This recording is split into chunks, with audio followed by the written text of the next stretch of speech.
How did your family feel about you learning language? My grandparents were thrilled, without exception. Both my grandfathers and my grandmother were completely thrilled and very excited.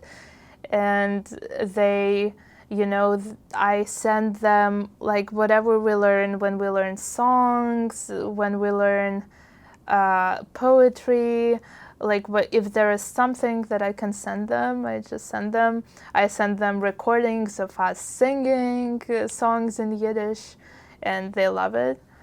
Yeah, my grandmother is very emotional about it because she feels like it continues, carries on that tradition that her mother kind of lost as she assimilated into that life in Moscow.